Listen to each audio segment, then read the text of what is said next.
What is going on? Welcome back to Jiu-Jitsu Outlet. I'm sitting down with a legend in the martial arts community, Mr. Robin Black. How are you doing, sir? Good, man. It's good hanging with you.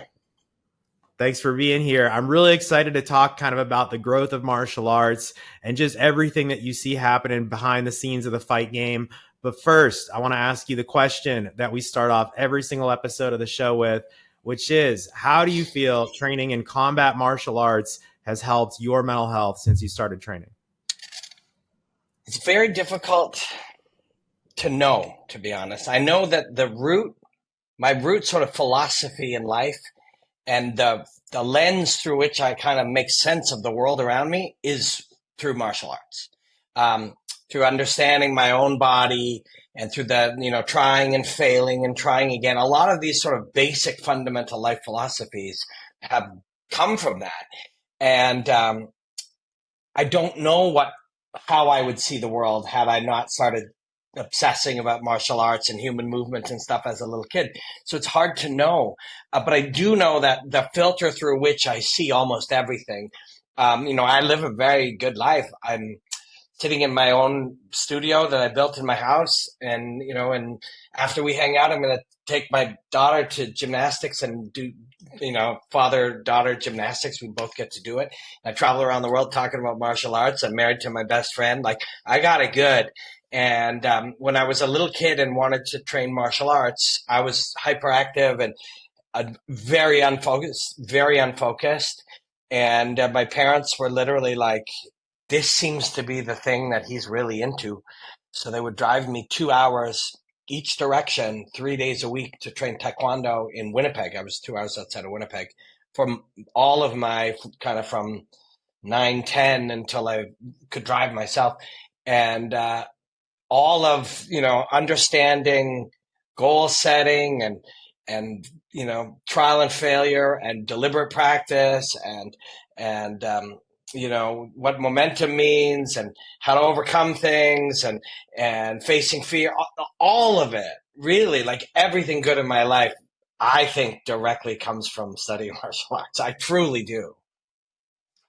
Especially when you start as a kid. It's almost like you don't really know what life is like without that level of confidence, because you just don't really know what it's like to be that kid that struggled with certain things that other kids struggle with who don't have martial arts. I feel like that's a really powerful statement, honestly, about like the power of the martial arts. And you're going to struggle with a lot of things in your life as a kid and at 20 and at 25 and at 45.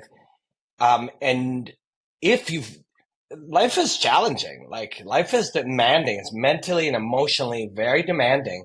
There's certain philosophical schools that see life as like struggle and torment and and there is a lot of that. Trying to figure out how to be a human from not knowing what you are to trying to be some type of find some type of serenity in living. That's a big process. And when you have tools, it's still hard at times. It's hard at times to know about what comes from working hard at something and small goals like belts when you're a kid and all of these tools that you have. It's still hard sometimes. So, you think about how hard it would be if you didn't have the tools. And that's kind of where I kind of picture it and really feel gratitude about these things and being exposed to these things and having these experiences and learning these things. Is it's still hard sometimes, and when you have them. So imagine how hard it would be to have no, tools and weapons and armor and all of these things that you get to develop in martial arts. And it's crazy if you think about it, but that's where the human species began, is exactly what you're describing. We had no tools, no knowledge. We didn't even know how to talk to each other. And everything that we see today comes out of that. Yeah. Yeah. And, that's a really great, I tend to, when I'm viewing martial arts which I love doing, I'll never not be curious about it. I'm super thankful. I get to go stand next to a ring or a cage or a pit or sit next to it and talk about martial arts. And when I do, I see a lot of metaphor, like a lot of the last 10 years of my kind of we're always changing in how we do whatever we do. The last 10 years has been a lot of poetry and a lot of metaphor and a lot of, interpreting things in these sort of less technical and mathematical ways and more beautiful ways. And I'm loving that kind of chapter, or these chapters. But you just kind of did that there, where it's like, from a baby with, nothing, you cannot communicate, you cannot move, you have no tools, to wherever you become as a grandparent or whoever you are in your life. That's kind of a metaphor for humanity, or humanity having gone from nothing to wherever we are is a metaphor for that. That's a really interesting thing. And a lot of these things, when you look at the same things over and over again, and we couldn't have had this conversation 15 years ago when I was doing this kind of work, because I wouldn't have anticipated that, like, to analyze, say, martial arts, or to do 1,000 podcasts or whatever it is, to inch closer to mastery is to do thousands of something. But to do thousands of something will become incredibly mundane unless you're capable of doing it in thousands of different ways, or at least with thousands of different perspectives. And one of those ones, and there's a dozen or 24 that you can always come back to. And you can always say, okay, how am I looking at this thing? And what's a different way I could look at it? And one of them is micro and macro, right? In the micro, you're a human, and you have had, in your case, you're under 30 probably. Are you 30? I'm 32. Yeah. So you're right around 30. You've had 32 years and about 8 months of existence before that you existed, to be able, that's the micro of your life. And then the macro would be like all of human existence. And, the micro of a jab is like, where is your hip at the time, and what's the knuckle doing? And, and the macro is, a human being is moving, and they're throwing their hand out into there. There's just, things can be looked at in very small slices or very wide 30,000 feet things. And, some of that I think you can develop, and there's hundreds of different other points of comparison through which you can view things to keep them fresh and fun and exciting, just keep learning and stay a white belt forever. And in that, you can always keep the white belt mentality. And, but I don't think those are specific to martial arts.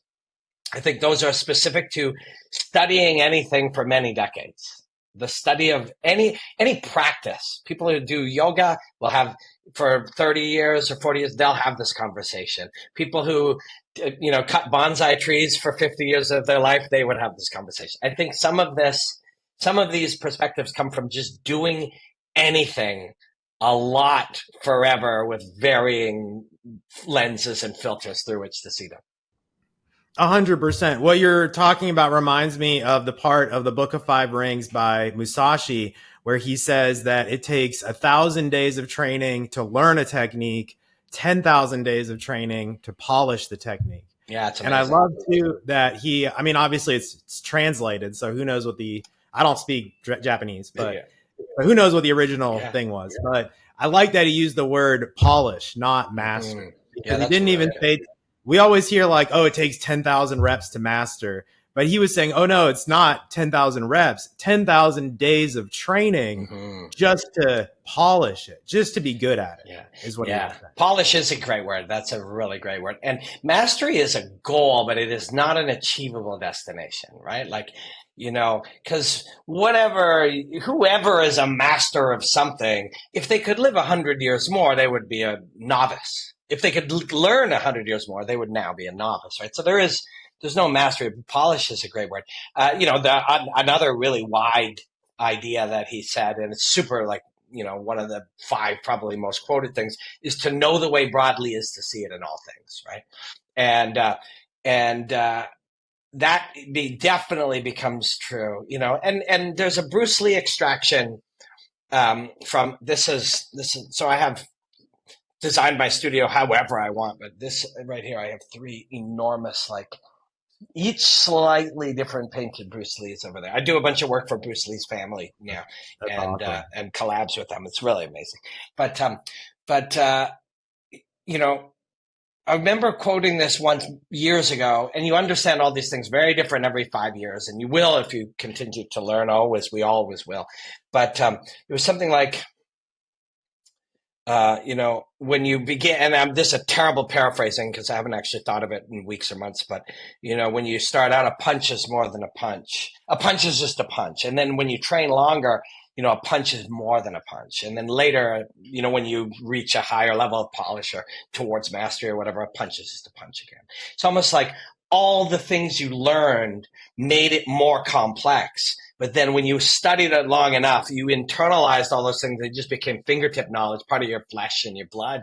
And then it was just a punch again. Even though it's just a punch, it's not the same just a punch that somebody who hasn't studied it. It's a different version of it. It's your knowledge rich version of it's just a punch. It's a really fascinating, the art of learning itself is just so fascinating. And you mentioned 10,000 days or whatever. The idea of 10,000 hours, became popular in the last few years, and there's nothing wrong with that. Like the idea that you would spend 10,000 hours to work towards some type of mastery is amazing, but it couldn't end. So what if you could live and deploy another 30,000 hours? What would that look like? Right. And that once you do spend enough time, you have to think that way. You can never think, oh man, do I ever know a lot about gardening? Like you can't ever get there, or else you'll stop going. You're supposed to look one day at today and hope that one day you'll look and think your understanding was so rudimentary. That's what we hope, right? That's a great way to put it. You're right. Like you make that cycle towards mastery. Things start off as a big deal when you learn them. Like you're talking about a punch. If you like your first day of learning how to throw a punch, you can't even do it right. Like you don't even, you're not making your knuckles right. You're holding your wrist the wrong way. They've got to fix you like 10 times. They've got to literally come over and adjust like, no, like this here, things like that. Like it's basically treats you like a little baby. And then slowly it gets up to the point where it's not a big deal. And now if you're overthinking it too much, then your coach is going to be like, hey man, you got to relax. You're thinking too much. You're thinking too hard. Then you start to think about that. So in the beginning, it's like, you got to really got to think a lot in the beginning to learn the technique. But then once you have it down, then it becomes more thinking about, becomes a detriment. Thinking becomes an obstacle. It's true. Wow, I've never thought about that before. It's like that's the Zen right there that everyone's always talking about. It's the beauty too. And then you got to think, once you go down that route and you live in it a little while and you really percolate in, okay, what is that? Like, and that applies to anything. And it depends how far you want to go with it and what your objectives are. I do a lot of live commentary. I have probably commentated. Now, I did 300 or 400 shows in a few years in Canada where we were doing like 3 and 4 a week. We did them live. We never watched them, but they were old fights from Japan and Pancrase and Deep and they were amazing. It was like an incredible experience. And you were traveling through time when you did it. And eventually, when I commentate now, 500-600 shows later, and then also thousands of matches, I got to do, many of these like big tournaments, like the World Combat Games in Russia or the World Wushu Championships in China. And sometimes you would do like 6 minute plus 3 3-minute rounds plus 2 in the middle is 8. So there'd be and then a changeover was fast. So there'd be a contest every 10 minutes. So you'd have 6 an hour. You do 4-hour sessions. You have 24 contests, 3 sessions a day. So you do 72 fights a day. And so those, and in the World Combat Games, one session would be karate, the other would be sumo, and one would be Greco-Roman wrestling. So everything would be different, and you'd just be a constant state of forced learning. And you do that long enough, and what starts to happen is you start to, whether you know it or not, you start to the mirror neurons that exist in all of us. That is why, when one of us stuck a stick down an anthill and ate it, the rest of us could learn how to do that when we were all primitive. And every other thing that humans do, you start to just commentate like everybody else. and you know, the big right hand, oh my God, it's all over. Dishing out some ground and pound. Wow, we got a new contender in the whatever. Like, that's just the formula, and it becomes the formula in the brain. The only way that could possibly change is because it gets to a limitation where now the way you're behaving is your eye sees a thing and it goes to the automatic thing that happens in your brain, and it happens. So it's a slip right hand is how a human trains it. It's a fastball is how a human trains to hit baseball. And oh my God, big right hand is how the human commentator starts to train, and it becomes repetitive, and that's what happens. And about 8 or 9 years ago, I was like, okay, well, what are my objectives? Because if my objectives are to make the most amount of money and do the biggest shows possible, I should stay with this, because this is what they'll value on, you know, the biggest boxing shows or the UFCs or whatever. They'll value it to be as formulaic and repeatable as possible. But that's not my objective. And in fact, you know, over time, you know, things like big shows and stuff have changed meaning, because to do, you know, to do a UFC show at the Apex sounds big, but when I commentate Jorge Masvidal's Game Bred Bare Knuckle shows, they get 1 million views, and the Apex will get 200,000. So what is big changes anyways, and money changes anyways. You can suddenly realize if you just stay true to what you do, you'll probably end up making more money than you were expecting to if you behaved like the corporations that you might work for would like you to behave. So those things change anyways. But then more importantly, I wanted to do it in a way that was, you know, mentally and emotionally and artistically rewarding to me. So I literally had to go back and study how and why the brain behaved that way, and how I could behave in a way that I would allow myself to commentate in my own voice, and not in the voice that emulates 6 emulations, you know, of whoever the best was. Joe Rogan changed commentary forever when he was in the UFC, because he was a regular person, really excited, and a comedian, and kind of had high quality improv, and was very, and his enthusiasm was unique to him. But now you hear people literally who are not him, who will sound very much like him, and they don't know why. They were a very good fighter, and now they go, oh my God, this guy's no joke. No joke is not a martial and you know, description. No joke is a Joe Roganism that is unique to that special individual. So I just didn't want to do that. So I started to study literally, okay, if I didn't behave this way, what are the limitations? Okay, how do people, good freestyle rappers do it? And I was like, oh, they don't do that. They don't have 8 things that they go to every time the thing happens. They have thousands of things that they write and explore and examine and view the world in different ways. And then they prep them all the same way as you'll hit pads before you fight. But when they go out to do it, they let it all fall to the ground, and they have none of it in their backpack. They literally have nothing planned, but they've trained for the ability to allow ideas that have percolated for weeks and months or years to fall out of their face. And I started working on that about 6 or 7 years ago on YouTube streams that made no sense to anybody but me. But it was practice. It was like, I don't know how else I can get to the point that I can say or do all kinds of things that may enrich the experience for an audience in a different way, except to train it in a different way. And then now I do it different. And that's the happiest thing in my life as a martial artist, and as an artist, and as somebody who gets to do this. Is like, I just don't do it like anybody else. And my process isn't the same as anyone else. And it's much closer to fighting, to actually the process of fighting. Just like you said, you train it like crazy, and then you get out of your own way. You don't think, you don't execute chord progressions or accommodate. You know, people think that a fighter goes out and is doing the 6 combinations that he did. He's training to have every possibility available to him, so that in reality, he watches himself make the best decisions. And that is how I tried to examine this part of the art, is how could it be the most like that? And it's fun. It's really fun now. I'm like, it's so fun now. It's hard at times, and it's difficult when you're doing something different, and much of the audience doesn't want different. They're like, why? And I would literally get these messages. Why don't you just say what their striking is, what their wrestling is, and make a prediction? It was like, that's the last thing anything on earth would be more enjoyable to me than that, and more rewarding and more fascinating to me than executing on a formula that's been done since 1968 or whatever, you know? Yeah, you're an artist, and I love your commentary. I love how you approach it. I love watching your channel, and man, I know you got to go soon, and we got time for one more question. This is one that I really wanted to ask you. I've been asking a lot of experts about this. I just went to the PGF last week, and I got to ask this question to Hodger Gracie, Eddie Bravo, the Machados, and I've been asking this to a lot of folks over the last couple of months. So I'd really love to get your take on this too. Martial arts has really taken off.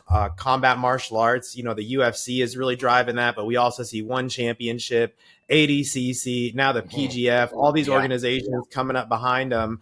And I feel like we're in a golden age of the martial arts right now, something we haven't really ever experienced before. How do you feel martial arts can help humanity as it becomes more popular? What do you think is like the goal here, I guess? So not everybody, I hope most people don't need to physically fight other people. I hope most people don't need to defend themselves or their families. But if they do, it would be very, very beneficial to them if they were training martial arts. But in the hope that they don't, they will gain, a calm demeanor, the ability to not be emotional in incredibly stressful situations, a more analytical mind, a more self-respect. The general population will improve the more of us study martial arts for its true intrinsic value. Like I said, if you got to defend your family, or yourself, you better know how. And so if everybody can protect themselves, that makes for a better society. But in the hopes that they don't have to, it will make the individual better. And any stresses that there are on culture and civilization and the world are probably best cured. Almost anything is best cured by improving the individual. Each individual become less reactionary, less angry, less scared, less stressed out and anxious. And martial arts helps with all of that. It helps with all of that. I will add that there is a downside to, like a huge proliferation of sport martial art, in that it is presented the same all the time. And so there are beautiful things about martial arts that a 9-year-old watching PFL or the UFC or One Championship doesn't see, because they don't fit into the narrative of sport. Right. And so there are many of us and thousands of us who should take it upon ourselves to make sure that we share some of the psychological and emotional and philosophical elements of martial arts, so that that isn't just buried in striker versus grappler and, oh my God, this guy's getting a title shot and these two are mad at each other on Twitter and whatever, which is kind of the predominant presentation of mainstream fighting sports right now. But in general, those intrinsic things about studying martial arts that make you a better citizen, a better brother or sister, a better neighbor, those are the things that will make for a better society. I completely agree. And thank you so much for coming on Jiu-Jitsu Outlet, because that's what we're here to do, is spread that part of the story, because I feel like that is, from my perspective, I've been training for 14 years. And most of the martial artists I talk to, the reason I started this show is because we all say we keep training because of the mental benefits that we get, and also the community benefits. But really, community goes hand in hand with mental health, in my opinion. That's what science is finding. That's not just it's not just my opinion. Community is super important for mental health. So I feel like jiu-jitsu gives you that. Fighting in general, fight sports give you that. And I totally agree. All we see these days is some dude got busted for steroids, or this guy, he said this about some other guy. He called him out. And it's like, at the end of the day, honestly, that stuff, I couldn't care less, to be frank with you. Whenever I see some fighter starting to talk crap about another fighter, immediately I'm like, okay, scrolling to the next thing. Like I just don't care. If you see, I see one of your cool videos coming up where you're breaking down like an awesome striking combination. Now I'm interested. Like that stuff is cool. If I see some cool judo throws, that stuff is cool. But I totally love what you're saying, man, and I'm glad you're on the same page because we need more of that, more of that story. Well, thank you, man. Let's definitely do this again. I really enjoyed talking to you. Likewise, Robin. Likewise. Well, tell us. I know you got to run. You got to get your daughter to gymnastics, do some flips, some back flips, some back handsprings. I know you're going to throw down, man. Can you tell us, though, like where can people find you if they want to learn more? And what are you kind of working on right now that you're really excited about? So I'm working on always a bunch of different things, which is very thrilling to have the freedom to do that. The most exciting project I have is with a show that I'm developing with Bruce Lee's family, using old Bruce Lee, footage and philosophies and teachings and examining it in the rest of the real world. So that's my baby. That's the thing I'm, when I'm in between working on projects for clients and partners, that's what I'm working on. And I have been for a couple of years, and it's coming along. But yeah, I commentate and analyze for Karate Combat, which is super fun. For Jorge Masvidal's Game Bred Bare Knuckle MMA, which is also super fun. BKB in London, England. Levels Fight League in Amsterdam, which is a wonderful show. Bruce Lee. I do some analysis of PFL and Bellator often because I really like their footage, and they're just very, very easy to deal with as an artist, whereas a lot of the things the next size up are often not. There's probably a lot of other stuff that I'm forgetting about, but I share most of it on my Instagram at Robin Black Martial Arts, and Twitter, TikTok, and I have a YouTube channel, youtube.com/Robin Black. It's got like 40,000 people that consume it. I haven't been making as much stuff for that. It's hard. The beauty is I have the freedom to literally, I don't even think about money and business and any of that anymore. I literally just make cool art all day long, and I live like an artist, and I get paid like a neurosurgeon, and it's totally crazy. And I have no bosses, only partners, and an audience that I feel very strongly that I want to, protect and entertain and like delight them. But I just get to hang out and talk about martial arts. It's crazy. I can't even believe it. Dude, well, believe it, because you do a great job, and martial arts is exploding, and you're becoming the voice of many of those organizations, man. And it's awesome to see. So yeah, let's do it again. Maybe like when you have your project done, we can do another one and promote it. I'm sure you'll be doing a podcast tour or something to help spread the word. Yeah, Robin, thank you so much.